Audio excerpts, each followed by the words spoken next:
for many podcasters today, that continues to be the issue. Now, granted, there are many podcasters out there that are making six-figure incomes from their podcasts. So they've been able to build significant audiences, and that is becoming more plausible and done by more shows every day.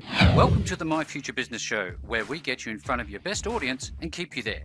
Not only are we interviewing the biggest names in business to help you become even more successful, we're inviting you to book your spot on the show to help you grow your business. So at the end of the call, make sure you fill in the interview application form at myfuturebusiness.com/interviews. Hi, and welcome to the My Future Business Show. Today, my name's Rick Nuske, and I am your host. Today, I have somebody very special lined up for you, and his name is ROB GREENLEE. How are you, Rob? Doing terrific, Rick. Thanks for having me on your show, all the way down in Australia. It's fantastic. Yeah. I feel like a excited teenager just about to meet one of the Beatles. It's a complete privilege for me to have some time with you today. Well, it's my privilege to spend time with you. I would love to come down to Australia at some point. I've been thinking more and more about it. It seems like there's a lot more podcasting activities going on down there, and I would love to make a trip down there at some point. Well, absolutely, and I'd be the first to come shake your hand and offer you a room in our beautiful home. So look, awesome. Rob, before we get into the nuts and bolts of things, I'd love to talk a little bit about the individual, the human being behind the business. Could you share a little bit about yourself with our audience? Well, I don't know where to start. I mean, if we're talking about podcasting, it's a 14-year journey that I have. But as far as who I am and how I look at the world, it's really comes from a background in marketing and have owned and run businesses from restaurants to work for the biggest companies in the world like Microsoft and food companies and worked for the Florida Department of Citrus, worked for state government before, and been a consulting person that works with other people to help, and then owned my own radio show, nationally syndicated radio show, which really kind of got me into podcasting. But really at the core, I think over the last 15 years, what I've really learned in using the online medium is to be authentic, real, and as honest as I can about how to, be a human being in this medium and reach out to people and help people. And that's really what my career has been built on over the last 14 years is helping others to achieve, the successes that they have in their plans. And podcasting has been one of those methods of getting there for many people over those 14 or 15 years that I've been doing this. So when you're not doing all these things, do you have some things you enjoy, like skydiving or? Well, skydiving, I wouldn't put up there. I've never done that, so I'm not exactly all that thrilled about heights. I mean, I wouldn't say that I'm fearful of heights necessarily, but it's not my most favorite thing. I used to hike in the mountains and climb some volcanoes up here in the Northwest, and so I've done some of those adventurous things too.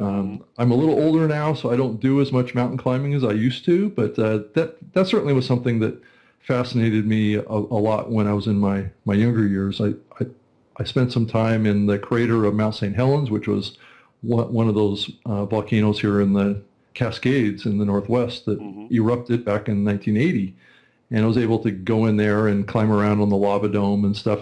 You wouldn't exactly think that would be something that a human being would want to do, but actually I did it at the time and really, really enjoyed it, and did some ice caving and things like that around there as part of the Speleological Society. And so I've done some adventurous things over the years. I'm a former basketball player and spent many years playing college basketball, and was involved in sports for most of my life. And actually, some of my sports coaches had a significant influence over my life over these many years, and I still stay in touch with many of those coaches that were terrific, kind of mentors and life examples for me as it relates to being a responsible human being, and also a lot of those lessons in business came from my experience in sports as well, around teamwork and being a team, and not thinking of yourself entirely, but thinking of others too. For everybody who's listening, we're going to talk a lot about podcasting today. And Rob, Yep. our audience, as you know, is beginner entrepreneurs and small to medium-sized business owners. We're trying to help them build better businesses. But I'd love Sure. to start off from, I guess, a very fundamental level, just assuming that people don't know much about podcasting. Could you explain what podcasting actually means? Well, podcasting in its earliest definition was a pre-recorded MP3 file that was basically shared via the RSS2 specification protocol, which is basically an XML document that was popularized in the early days by blogging. People would post textual content to a blog or website, and that would show up in basically an itemized list of posted articles that would be shared in like feed readers or reading applications. Well, that technology was applied to audio and video files too. So that's where podcasting started. Its genesis was from the sharing and open standard sharing of online content, right? Whether it be textual, audio or video files. And so there were a couple folks that created what's called podcatchers back in 2004 that basically captured those enclosure documents that were enclosed in those posts and the items in the RSS feed. And so that's where podcasting really started. And it was really creating software that recognized that there was a media file that was in that enclosure list, and then downloaded that media file to the local computer, and you had a syndication tool that was very powerful. You know, you could share it on a website and have it go to, you know, like a Windows Media Player, MP3 player, or those kind of things was a very powerful kind of breakthrough back then. I mean, most people, I started out making my show, my radio show that I did for a consulting business that I was working around search engine optimization. I started making that audio file available off of my website as just a straight download off of my website, and that's kind of how that's how I got started in all this. I went into a radio station and just did a show in a radio station, brought it out of there with in a cassette format, and played it into my $19 cassette player into my computer and made MP3 files.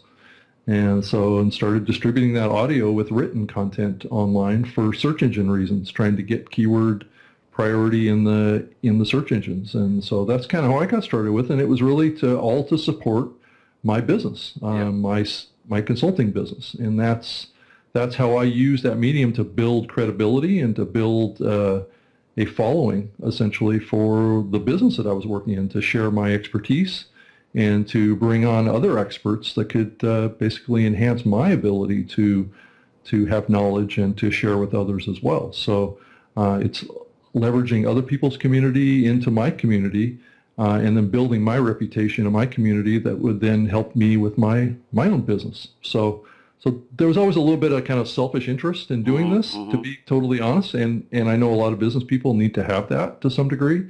But it also, you know, value is built by sharing and helping others. And helping others is sharing information, not charging for everything. I think the freemium model still is alive and well today, and people need to be willing to give up some information to get customers or to get people connected with them that can maybe translate into a different kind of business relationship. So that can actually generate revenue. It could either be a job, it could be, you know, getting a new client, it could be all sorts of things that are even hard to predict. You know, and I've experienced a lot of these kind of experiences as well. It's amazing, those relationships that you build with people through this process that last the span of time.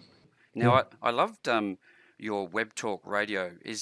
Was this the actual first one that you bought out?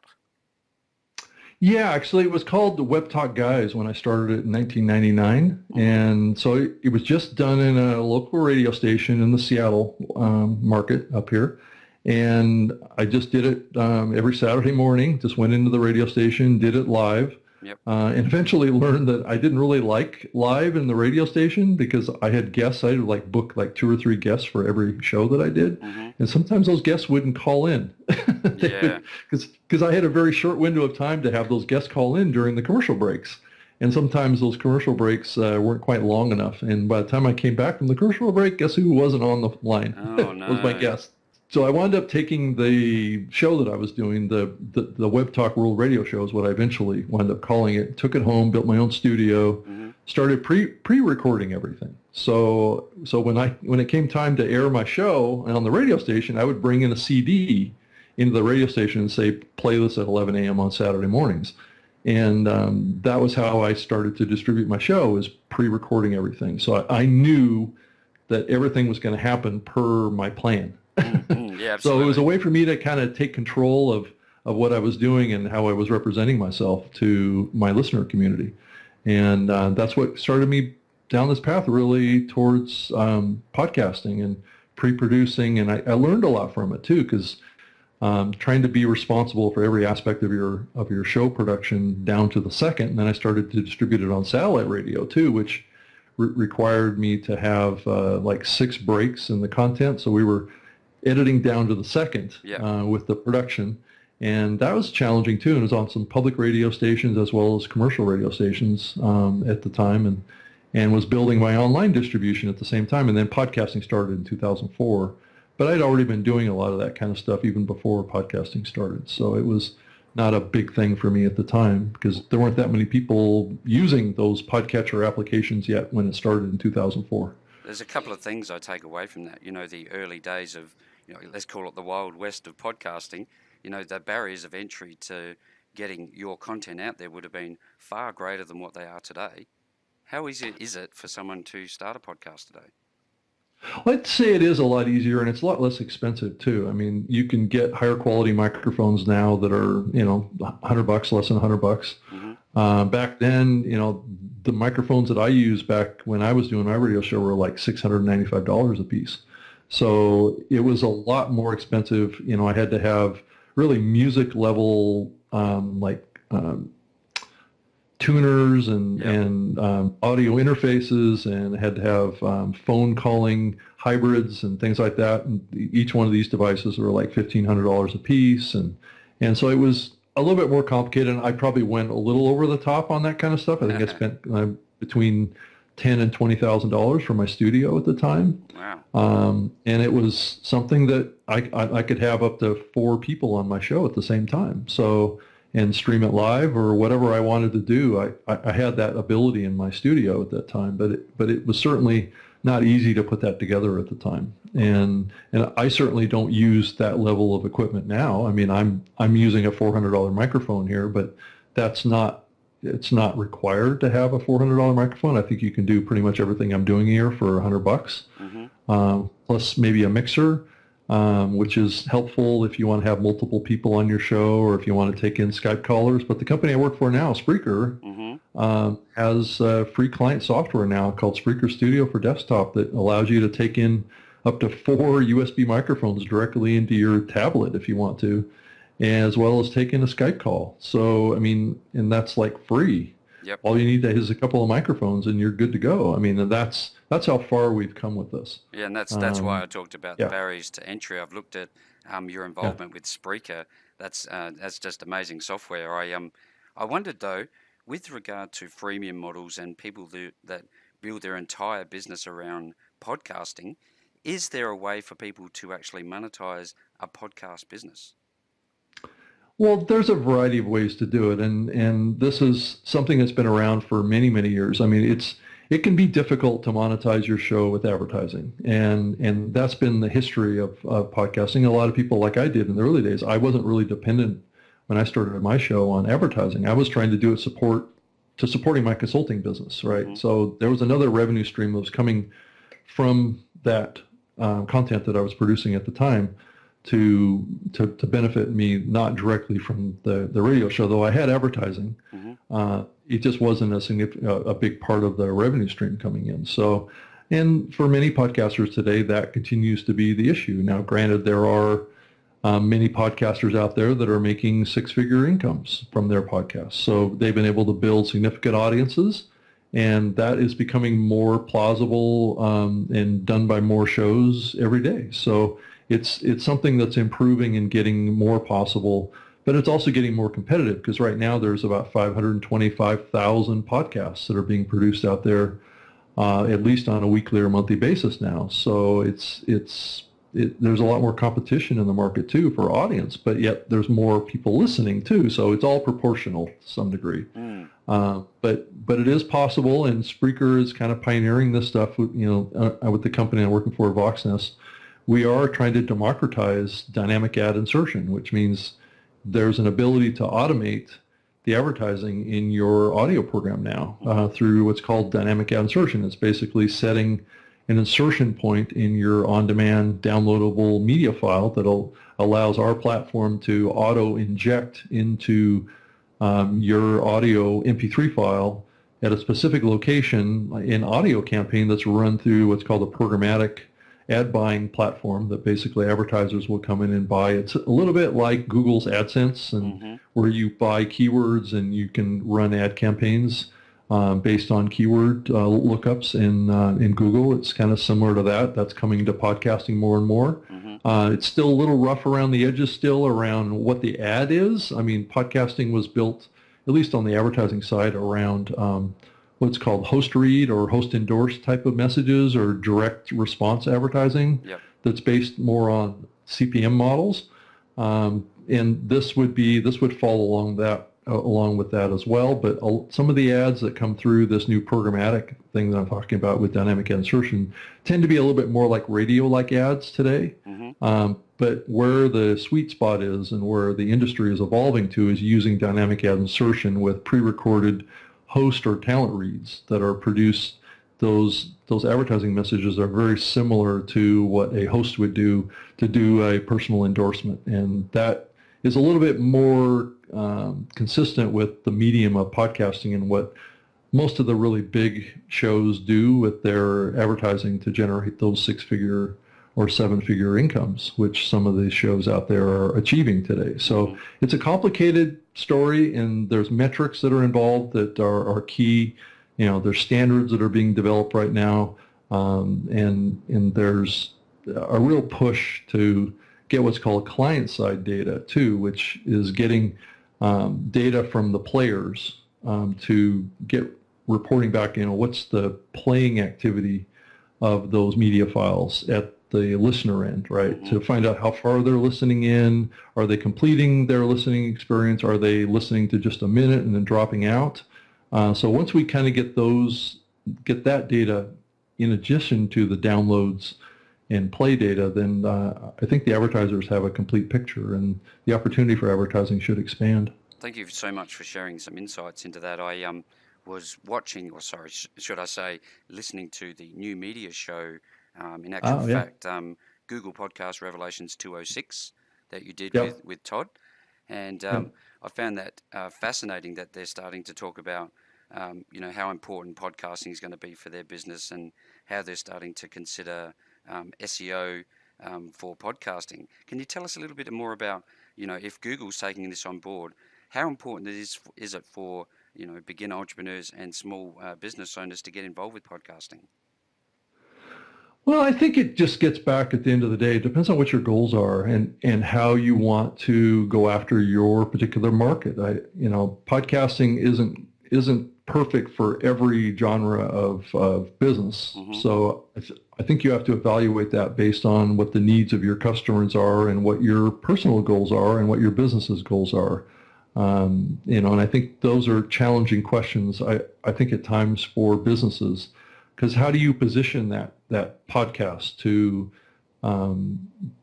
accurately or effectively satisfy the needs of your business or your personal brand? Those are very personal questions, and they're very important questions that you have some semblance of clarity on before you start a podcast, because podcasting can be a fairly time-consuming process, and it's not easy, as I'm sure Rick. I mean, it occupies a certain amount of your week, and there's a lot of things that are pulling against our time today. So you need to prioritize that. Is this podcast going to deliver the kind of benefits that you're hoping that it will, and how do you need to position that that podcast to satisfy what those goals are. So I think you need to, even if it's writing on a napkin or something, it doesn't have to be a business plan, but just kind of get clear on why you're doing it and kind of a place to start. Because I can tell you, after 5 episodes, what you started out with your idea is probably not going to be what you're doing. So it always changes, doesn't it? Yeah, but you have to have a place to start. And I think and hopefully what you'll find is that you will, I hate to say it, but you'll probably fail fast, hopefully. That's what I would hope for everybody. And that's not a negative thing. That's more like learning from the process, right? And trying to streamline it and get it focused on actually achieving your goals. And I think that happens over time, especially if you've never done a podcast or you've never hosted a radio show or you've never really done a lot of public presentations. It's a skill that you have to learn, and it doesn't come automatically. No. And at the end of the day, our focus here is on being realistic, not sugarcoating the hard work, the effort, the time, the energy, the resources that are going to be needed to not only get it up and running, but to maintain that momentum.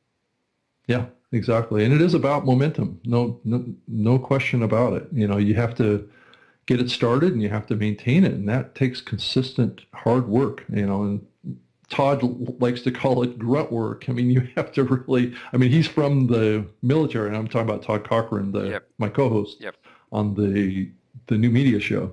And he's been doing podcasting since 2004 as well. So he understands, he built his own show, and he's got, tens of thousands of people that listen to him every week on his show.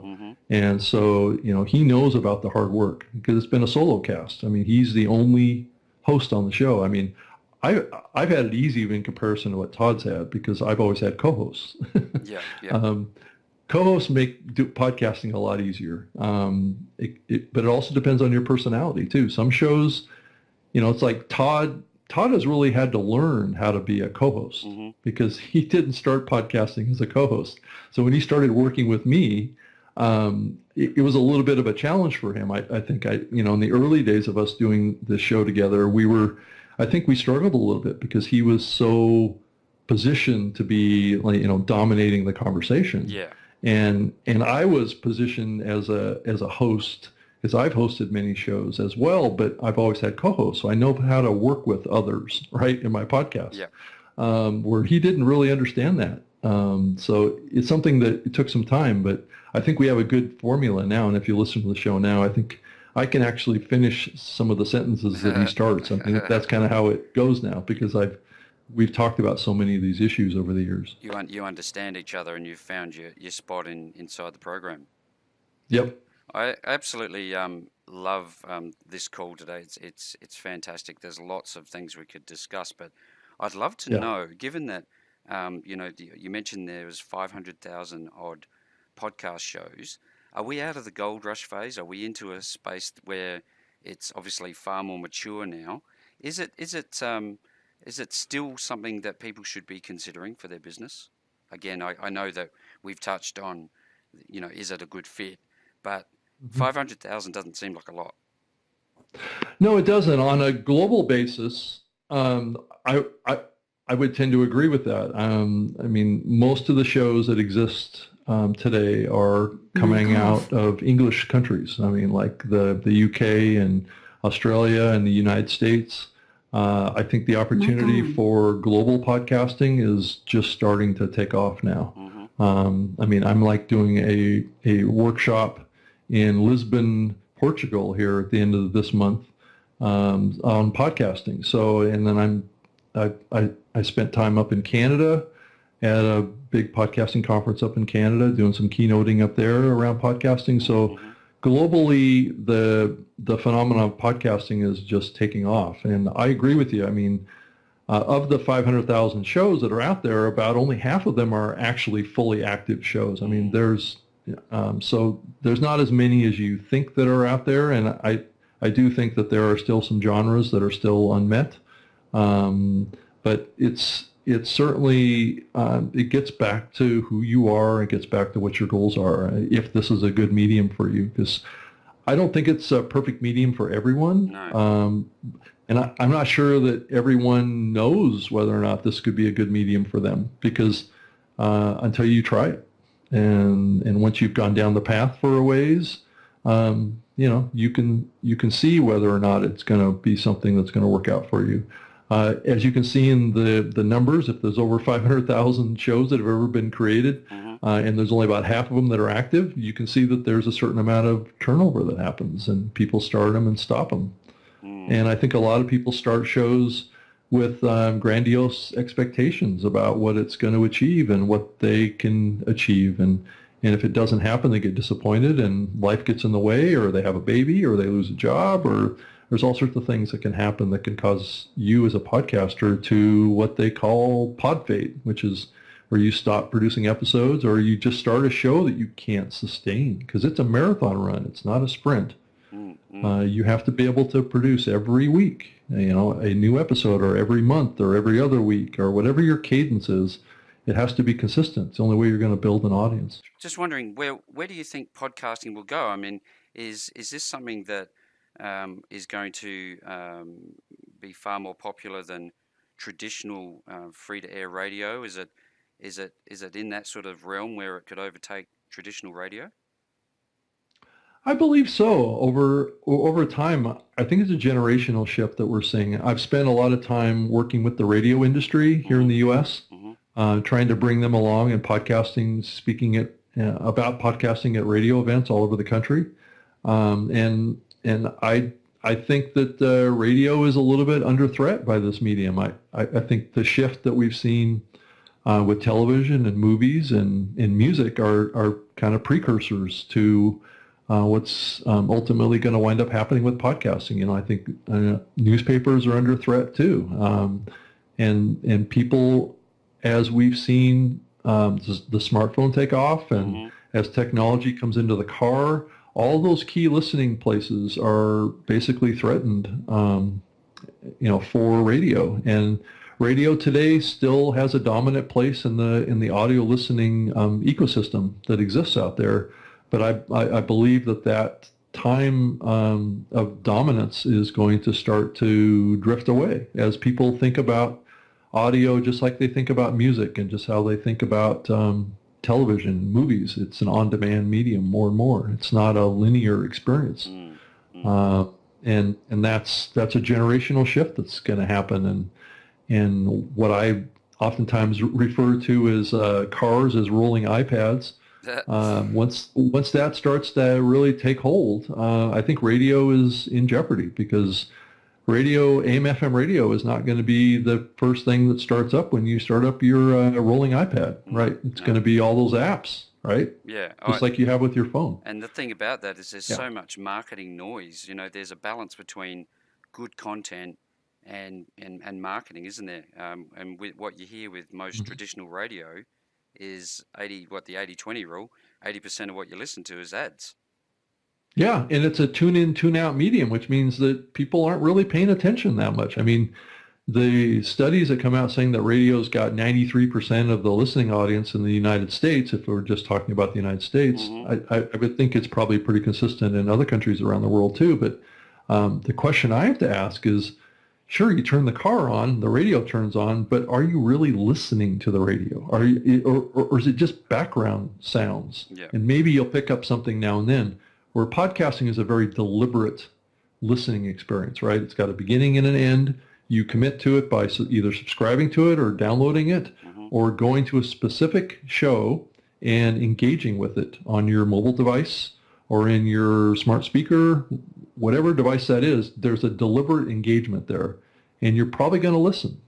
You're more likely to listen. And radio, I think, is kind of a passive experience, and maybe that's what some people want in their lives. But you see it from a generational. The younger generation is not into passive listening experiences. They want to be in control, and that's kind of what it comes down to, I think. So, but it's going to take probably 10 years, 5-10 years. The transition, yeah. Absolutely. Yeah. Is podcasting, can it be related to video as well? Are they different things? When we deliver video podcasting, or what do they call it? Vodcasting? Is that similar to podcasting? The term video podcasting is something that was fairly popular in the early days of the medium. I currently, the new media show that I do is also a video podcast as well. And when I say video podcast, it's just like an audio podcast. You can actually download the video file directly to your device and play it. So, it is that proper analogy, but most people, when they think of video today, they think of on-demand streaming, and that would be more like a YouTube experience. Yeah. Or listening on their favorite news website, the latest news or the latest kind of episode of their favorite television show. Most people think of video in that light as well. And I also think, too, if you think about what's happening with the car, that there's going to be autonomous vehicles coming out. Who knows when that could be in that same 5 to 10 year time window as well. That people are going to have lots of choices in the car, aren't they? Yeah. It's not always going to be AM, FM radio. It's going to be video. It's going to be work. It's going to be sleeping. It's going to be all sorts of things that people are going to be doing in their car, right? Who knows? Yeah. I mean, your imagination can run wild when you think about all the things that you can do in a car if the car's driving itself, right? I wonder, given that, I guess the average that I'm hearing is anywhere between, let's call it a spread of 20 minutes to 40-minute drive to work. What is the ideal length of a podcast? Well, I don't think that there is an ideal length, ideally, but there are, studies, just like what you quoted there, that say that the average commute time is 20 to 25 minutes each way, right? So you've got those numbers, and that gives you about a 50-minute round trip kind of listening window of that a listener could tap into. And if you look at the studies of the most popular podcasts out there today, coincidentally, they are in the 50 to 60-minute time range. Yep. So I don't know if there's a correlation there. I think in the U.S., listening in the home is definitely growing again. It used to be pretty strong in the early days of the medium, and then there was a time frame when listening in the office was really popular. But now it seems to be, with these smart speakers coming into the home, web-based radios are coming into the home more. People are starting to listen to audio in the home more again now, and so there's some trend lines that are showing that that listening in different locations is, like the home or in the car are shifting and changing, and it's gonna be interesting to see how it all sorts out, but. Weekend listening is not strong in podcasting at this point. It's a Monday through Friday phenomenon predominantly, and Saturday, Sundays are typically the lowest listening times for podcasts of the week. Are you generally finding that there are more professional type podcasts as opposed to hobbyists? Oh no, there's still the vast majority of audio content in the podcasting medium is hobbyists. Yes. It's the small percentage that are doing more business related podcasts. The hobbyist side of this is still huge, and it's the vast majority of the content that's being produced. The big media companies and the businesses that are producing podcasts typically are not dominating the majority of the amount of shows. They may be taking a disproportionate amount of the listeners because people are spending more time working on those to produce quality content, and that's what's driving listenership is the improvement of quality of these audio programs. You look at some of those popular podcasts out there today, and even coming out of public radio. I mean, they're quality productions. There's whole teams of people producing these shows. And those shows are picking up, millions of listeners. So those are always going to be strong, but they are not the vast majority of the consumption of podcasting today. I mean, if you think about, I think some of the research that I've seen is that the average download or listener base of a particular podcast, I think, is like 160 downloads. So I mean, if you think about it, that's pretty small on the scale of radio, but if you think about it from from a perspective, keeping in perspective of how many people that is. Yep. That's 160 people that are listening to your podcast. When was the last time any of us got up in front of an audience and spoke to 160 people? Not Not at all. I mean, yeah, and that's not something to think is failure. I would say you're reaching 160 people. Especially if you've got that fear of public speaking. Yeah, exactly. I mean, so, I think a lot of people get caught up when they look in their stats. Oh, I'm only getting 150 people listening to my show. It's like, I need to be doing tens of thousands of listeners to feel like I'm successful. My comment to them is, keep yourself in check around your expectations, because it's okay to get 100 people listening to your show, depending on what you're doing with the show. And if you can grow up beyond that, that's fantastic, right? You're going to be influential in over 100 people's lives. I listen to that, and I hear that, a lot of people, from my experience, they measure themselves against the success of others. Yeah. And it seems to be like a real big opportunity for them, based on what you've just said, is to stop looking outwards, looking inwards, and saying, look, this was my stick in the sand moment. I've come a long way.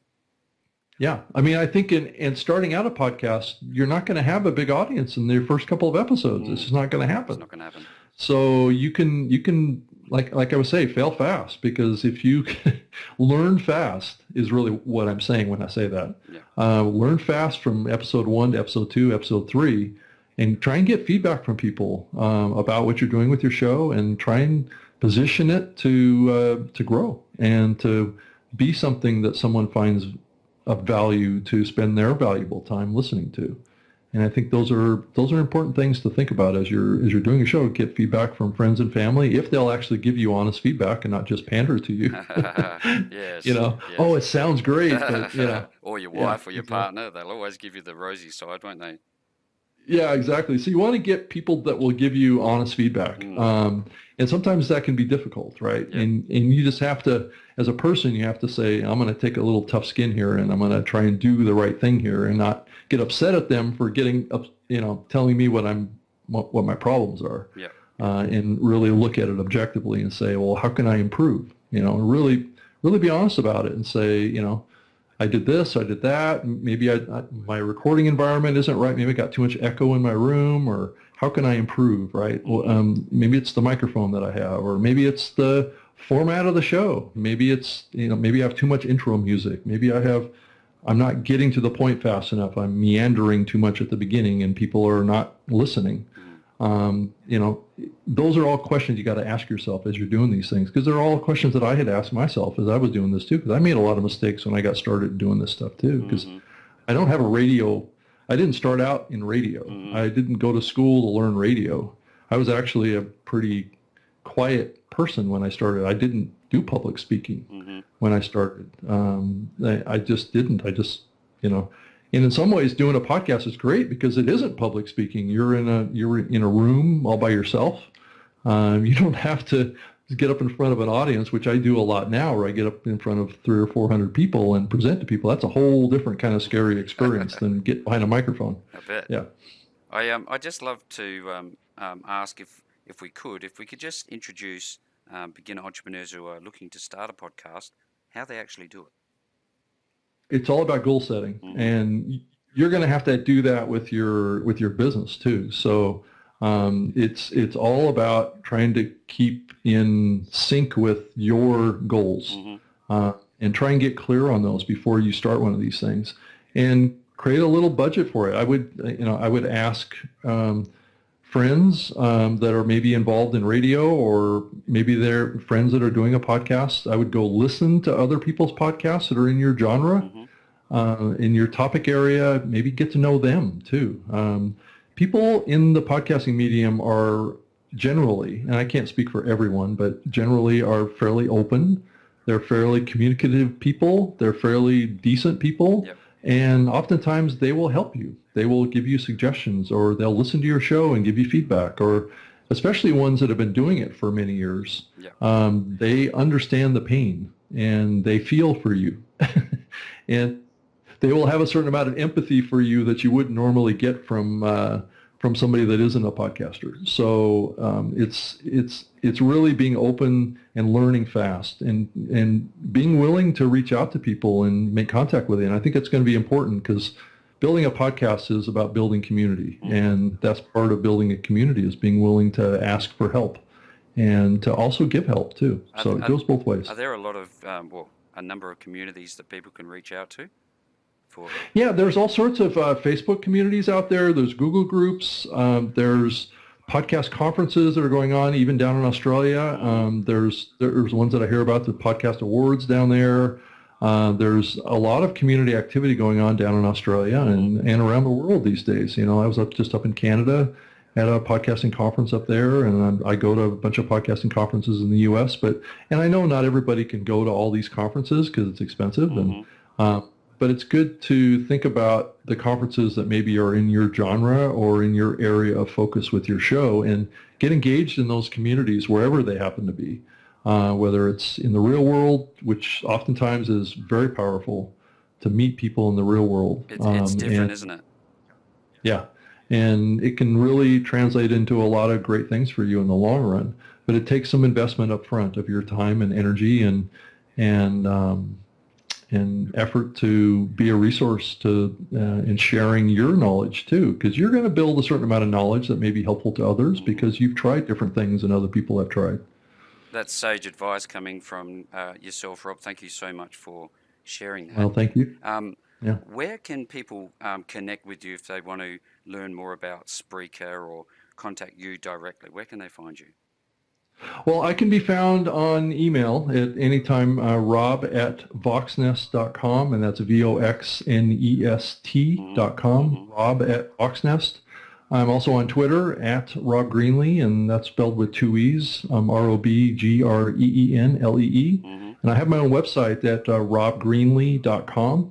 And I do the Spreaker live show at SpreakerLiveShow.com, and that's spelled with an R, Spreaker. SpreakerLiveShow.com, and the other show that I do is called the New Media Show, which you've mentioned on the show. That's at newmediashow.com. Right. So you can check it out there, and you can see a bunch of old episodes. Both of those shows are podcasts about podcasting. There you go. Well, look, yeah. I'll also make sure to put all of the applicable links below this call. Okay. For anyone who's listening to the call today, we have literally just scratched the surface of what podcasting is, what it could potentially do for your business. Rob, thank you very much for being on the My Future Business show today. Well, thank you for having me, Rick, and I wish you the most luck with your show and keep up the hard work. It's been fun having you on the call with us today. Now click on that big red subscribe button and make sure you leave us a comment, share us with your friends, and join the growing list of leading entrepreneurs who have enjoyed their time on the show at myfuturebusiness.com/interviews.